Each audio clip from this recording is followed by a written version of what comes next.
जय महाकाली भक्तों, जय महाकाल भक्तों। चर्चा करेंगे आज एक बहुत ही ज़्यादा महत्वपूर्ण विषय पर। भक्तों, क्या महिलाएं मासिक धर्म में पूजा पाठ कर सकती हैं? क्या महिलाएं मंत्रों का जाप मासिक धर्म के दौरान कर सकती हैं? और अगर वो नहीं कर सकती तो वो किस प्रकार अपनी 41 दिन की साधनाओं को पूरा करेगी? तो भक्तों, वीडियो में आगे बढ़ने से पहले आप सभी साधकों से निवेदन है कि अगर आपको किसी भी प्रकार की कोई भी समस्या है या आपके मन में माता से कुछ मांगने की अभिलाषा है तो कमेंट में अपनी समस्या और मनोकामना अवश्य लिखें। क्योंकि भक्तों, संध्या के समय जब आश्रम पर महाआरती का आयोजन होता है तो हम आप सभी की अरदास माता रानी के चरणों में लगाते हैं और माँ से प्रार्थना करते हैं कि वो आप सभी की सभी मनोकामनाएं पूरी करें और समस्याओं का हल निकालें। तो भक्तों, शुरू करते हैं हमारा आज का वीडियो। तो भक्तों, सबसे पहले बात करते हैं कि क्या महिलाएं मासिक धर्म में पूजा पाठ कर सकती हैं? तो देखिए भक्तों, महिलाएं मासिक धर्म में पूजा पाठ नहीं कर सकती। हम जानते हैं भक्तों कि आपको ऐसे बहुत ही सारी जानकारियां आपने इस वीडियो से पहले देखी होगी जहां पर आपसे कहा होगा कि महिलाएं मासिक धर्म में पूजा पाठ कर सकती हैं। ये सब तो पुरानी बातें हैं, आज के समय में ऐसा कुछ नहीं है। हम जानते हैं भक्तों, और आप सभी के मन में भी इसी प्रकार की बातें चल रही होगी। लेकिन भक्तों, सत्यता यही है कि महिलाएं मासिक धर्म में पूजा पाठ नहीं कर सकती। कम से कम शुरू के जो 3 दिन होते हैं उन 3 दिनों में तो महिलाओं को घर के मंदिर से दूर ही रहना चाहिए। क्योंकि भक्तों देखिए, जब महिलाओं के मासिक धर्म आते हैं तो किसी ना किसी प्रकार से उनके शरीर से अशुद्धियां बाहर निकलती हैं और ऐसी अवस्था में प्रभु के पास जाना उनके लिए उचित नहीं है। और भक्तों, अब अगर हम बात करें कि महिलाएं मासिक धर्म के दौरान मंत्रों का जाप कैसे कर सकती हैं, क्योंकि हमारी बहुत सारी साधिकाएं हैं जो नित्य रूप से मंत्रों का जाप करती हैं और वो एक भी दिन बिना मंत्रों के जाप के नहीं रह सकती।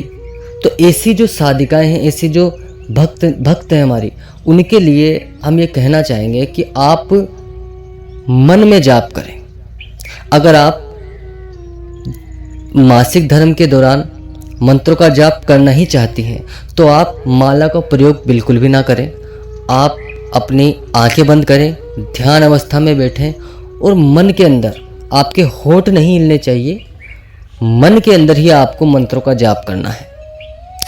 और गिनती करने के लिए अगर आपके पास माला नहीं है तो आप किसी अन्य चीज़ में गिनती कर सकते हैं। क्योंकि बहुत सारी साधिकाएं गिनती से मंत्र जाप करते, जैसे 1 माला, 2 माला, 3 माला। तो आप मोबाइल वगैरह में जो भी आपके पास उपलब्ध हो आप उस पर जाप कर सकते हैं।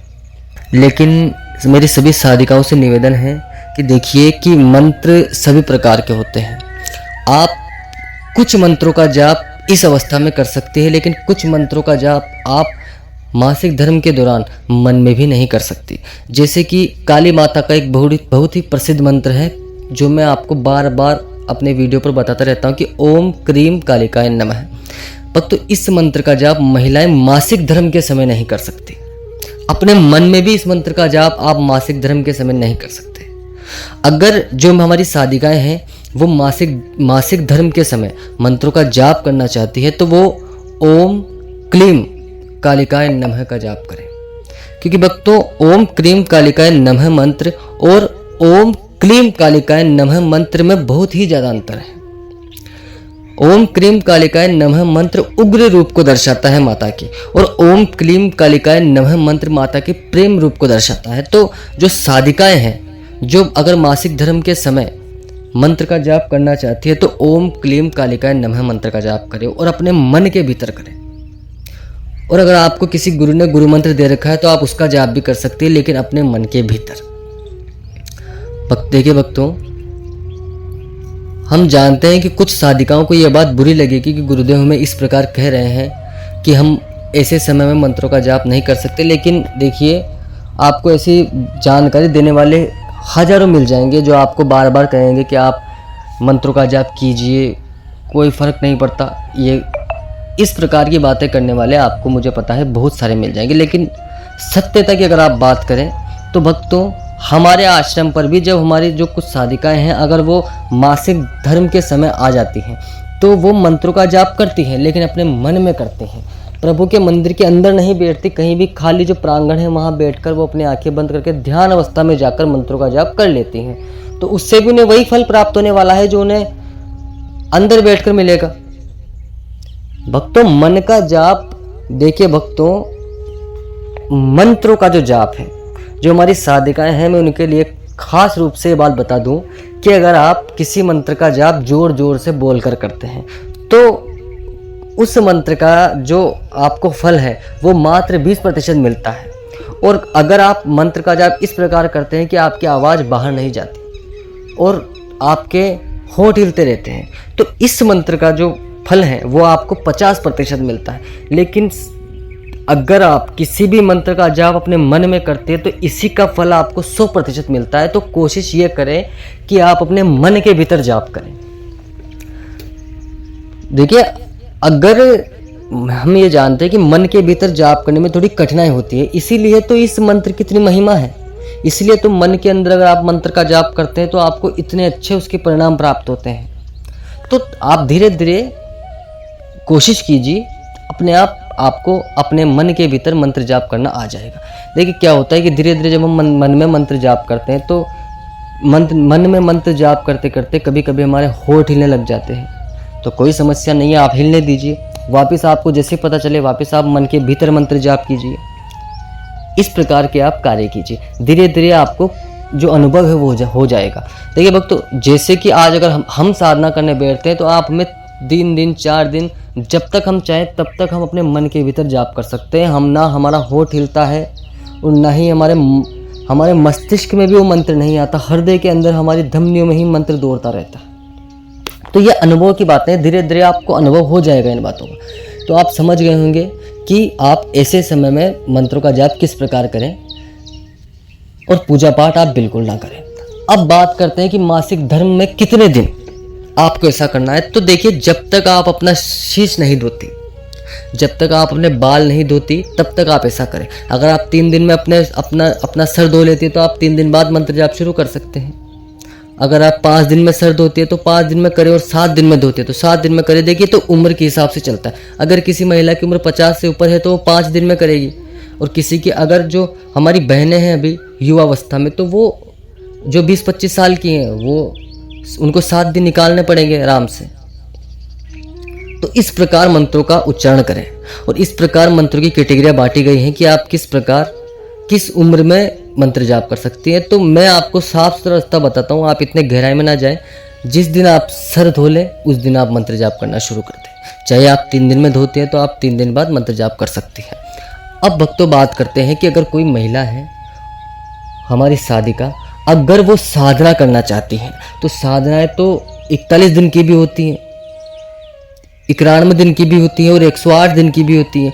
तो फिर वो साधनाएं कैसे करेंगे? क्योंकि अगर वो सबसे छोटी 41 दिन की साधना भी उठाएगी तो उसमें भी 1 महीना निकलता है जिसमें औरत का मासिक धर्म आ जाता है। तो वो क्या करेगी? तो देखिए, इसमें आपको क्या करना है कि जैसे आपने 20 दिन साधना की और आप मासिक धर्म से आ गई, तो आप याद रखिए कि मैंने 20 दिन तक साधना कर ली है। अब जितने दिन आप मासिक धर्म में रहती हैं, चाहे 3 दिन 5 दिन 7 दिन, तो जैसे ही वो समय आपका खत्म होता है तो वापस आप साधना शुरू कर दीजिए। लेकिन जैसे आपने 20 दिन साधना की थी तो आपके लिए वो 21वें दिन से साधना शुरू है, तो आपको 21 दिन और करने पड़ेंगे। ऐसा नहीं कि आपको शुरू से शुरू करना पड़ेगा। आप 20 दिन कर चुके हैं साधना, उनका फल आपको मिल चुका है। उस मंत्र 20 दिन में आपने जितने मंत्रों की एनर्जी आपको चाहिए थी वो एनर्जी आपके शरीर में एकत्रित हो चुकी है। तो आप जैसे आपका मासिक धर्म खत्म हो तो 21वें दिन से साधना शुरू करें। इस प्रकार महिलाएं 41 दिन की साधनाएं पूर्ण करती हैं। 3 दिन तक, जब तक आप मासिक धर्म में रहें, माला को हाथ ना लगाएं। और उसके बाद भी अगर भूल चूक में गलती से आपसे माला को हाथ लग जाता है तो आप उस माला को पवित्र करें। माला को पवित्र करने के लिए आप उसे कच्चे दूध में निकाल सकते हैं, उस पर गौमूत्र का छिड़काव कर सकते हैं। इस प्रकार माला को पवित्र किया जा सकता है। आशा करता हूँ कि हमारी जो साधिकाएं हैं उन्हें हमारी बात समझ में आ गई होगी। फिर भी अगर आपको कोई समस्या है तो आप बेझिझक हमें कमेंट कर सकते हैं। हम आपके लिए हमेशा आपका जवाब देते हैं, क्योंकि हम जानते हैं कि आज की इस दुनिया में जहाँ हर जगह पैसा पाखंड का ज़माना चल रहा है, वहाँ विश्वास करना किसी पर बहुत ही ज़्यादा मुश्किल हो गया है। इसीलिए हम हमारा कोई पर्सनल नंबर नहीं रखते जिससे कि हमसे कोई बात कर सके। आप सिर्फ हमसे कमेंट के माध्यम से ही बात कर सकती हैं, और आपसे हमने कभी किसी प्रश्न का जवाब देने के लिए आपसे 1 रुपया भी नहीं मांगा है। और देखिए साधिकाओं, जिस दिन हम आपसे अगर पैसे मांग लें तो समझ जाइए कि हम भी अब गुरु कहलाने के लायक नहीं रहे, क्योंकि भक्तों हम माता की सेवा करते हैं, और हम जब काली मैया की सेवा करते हैं तो हमें काली माता का खुद आदेश है कि हम लोगों को जागरूक करें। भक्तों याद रखिए, जो भी साधक किसी ना किसी गुरु को पैसे देता है किसी भी रूप में, चाहे किसी भी बात से, तो वो गुरु हो ही नहीं सकता। कभी भी कोई गुरु किसी से पैसे नहीं ले सकता भक्तों, क्योंकि साधना का नियम ही यही है कि अगर कोई सच्चा गुरु होगा और आप उसको पैसे देके साधना सीख रहे हो या उसको पैसे देके कोई चीज़ जानकारी ले रहे हो, तो फिर वो गुरु ही नहीं है। क्योंकि भक्तों साधना को जिस दिन बेचा जाता है ना, उसी दिन साधना खत्म हो जाती है। और सबसे ज़रूरी बात भक्तों, एक जो हमारे वीडियो पर कमेंट आया था कि गुरुदेव, पता नहीं उन्होंने कौन से गुरु जी का नाम लिया, मैं जानता भी नहीं, कि वो साधना मतलब शक्तियाँ बेच रहे हैं। जैसे कि आप इतने पैसे दो, आपको हम परी दे देंगे, आप इतनी साधना दो, आपको जिन्नात दे देंगे, इतने पैसे दो आप हमें, आपको जिन्नात हम भेंट कर देंगे। तो भक्त ये कोई मजाक चल रहा है क्या? नहीं, ये कोई, आप खुद दिमाग लगाइए भक्तों, सोचिए, क्या कोई ऐसे किसी को शक्ति दे देगा? भक्तों ऐसे शक्ति दी नहीं जाती, ऐसे शक्ति उसके पीछे छुड़ जाती है उसका अहित करने के लिए। तो अगर आपको अपना अहित करवाना है तो आप जाइए और ऐसे गुरुओं से आप पैसे लेकर, साधनाएं लेकर, शक्तियाँ लेकर आइए। और अगर आपको कल्याण करवाना है तो खुद अपने दम पर साधनाएं कीजिए। जय माता दी भक्त, जय महाकाल। मिलेंगे आप सभी से एक नई जानकारी के साथ। ओम नमः शिवाय।